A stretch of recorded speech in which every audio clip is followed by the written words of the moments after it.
Buenas, ¿cómo están? Espero que bien. Mi nombre es Lina Marcela Andrade Quintero, soy estudiante de segundo semestre de la carrera de Lenguas Modernas en la Universidad del Quindío y hoy le vamos a hablar de la memoria histórica. ¿Qué es la memoria histórica? La memoria histórica es el conjunto de recuerdos, relatos y representaciones que una sociedad, comunidad o grupo conserva sobre su pasado, especialmente en relación con hechos significativos que marcaron su identidad, su desarrollo, sus luchas. No se trata solo de un registro objetivo de eventos, sino de cómo estos son interpretados, recordados y transmitidos a lo largo del tiempo. Orígenes del conflicto armado en Colombia. Benjamín plantea que la historia no debe contarse solo desde las voces oficiales o victoriosas, sino desde una posición crítica y plural que dé espacios a relatos olvidados o silenciados. Esto es clave para entender el conflicto armado en Colombia desde distintas perspectivas, no solo desde la versión de quienes han tenido el poder. El asesinato de Jorge Eliezer Gaitán y el Bogotazo en 1948. Este hecho marcó un punto de quiebre en la historia del país. La violencia desatada tras su muerte reflejó las tensiones sociales y políticas acumuladas, derivando en un periodo conocido como la violencia. También la falta de presencia del Estado en las zonas periféricas y la migración campesina en los 20, la poca regulación del Estado en estos territorios. También tenemos la violencia y sus tipos. La violencia es un fenómeno complejo que ha evolucionado a lo largo de la historia y se manifiesta de diversas formas. Se define como la privación de los derechos humanos fundamentales, impidiendo la satisfacción de necesidades básicas como la supervivencia, el bienestar, la identidad y la libertad. Los tipos de violencia.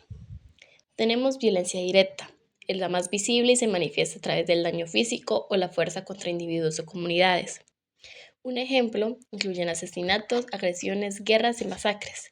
Este tipo de violencia impacta directamente en la supervivencia, el bienestar, la identidad y la libertad, generando muerte, acoso, sanciones, represión y expulsión.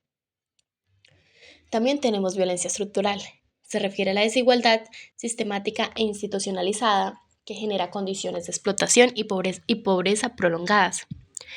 No es necesariamente visible de manera inmediata, pero afecta el acceso a recursos básicos como salud, educación y oportunidades. Ejemplos incluyen la distribución inequitativa de recursos, el abandono estatal, la marginación de comunidades y el diseño de políticas públicas que perpetúan la desigualdad.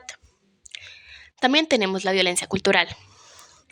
Es la justificación simbólica de las otras formas de violencia. Se expresa a través de discursos, creencias, ideologías y prácticas culturales que legitimizan la discriminación, el racismo, la xenofobia, la misoginia y otras formas de exclusión. Este tipo de violencia sustenta la violencia estructural y directa, creando narrativas que normalizan y justifican la desigualdad y el odio. ¿Por qué es importante la memoria histórica? La memoria histórica es importante porque nos ayuda a entender quiénes somos y de dónde venimos.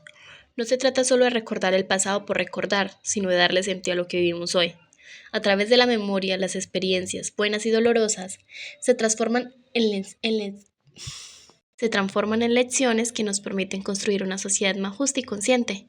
En el caso de Colombia, la memoria histórica es fundamental porque el conflicto armado ha dejado heridas profundas. Recordar la historia de quienes han sufrido y sobrevivido ayuda a humanizar la violencia, a no verla como algo abstracto, sino como algo que le pasó y le sigue pasando a personas reales con nombre, familias y sueños. Tenemos como ejemplo de violencia directa el asesinato de los líderes sociales. Es un ejemplo alarmante de violencia directa. Desde la firma del Acuerdo de Paz en 2016, numerosas defensoras de derechos humanos, ambientalistas y líderes comunitarios han sido víctimas de homicidios selectivos. Estos crímenes, motivados por disputas territoriales y económicas, buscan acallar las voces de quienes promueven la justicia y la equidad en sus regiones. Otro ejemplo de violencia directa es la masacre de Bojayá en 2002, donde un enfrentamiento entre grupos armados ilegales resultó en la explosión de un cilindro bomba en una iglesia donde se refugiaban civiles. Más de 100 personas murieron, incluyendo niños, lo que es total por la vida humana en medio del conflicto. También tenemos violencia estructural. El desplazamiento forzado en Colombia es una clara manifestación de violencia estructural. Miles de familias han sido obligadas a abandonar sus hogares debido al conflicto armado.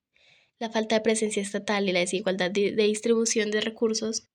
Este fenómeno perpetúa la pobreza, la marginación y la falta de oportunidades para quienes han perdido sus tierras y medios de subsistencia. Por último, tenemos un ejemplo de violencia cultural. La discriminación hacia las comunidades indígenas y afrodescendientes refleja la violencia cultural en Colombia. Estas poblaciones han sido históricamente estigmatizadas y excluidas, lo que se traduce en una justificación implícita de la violencia estructural y directa que padecen.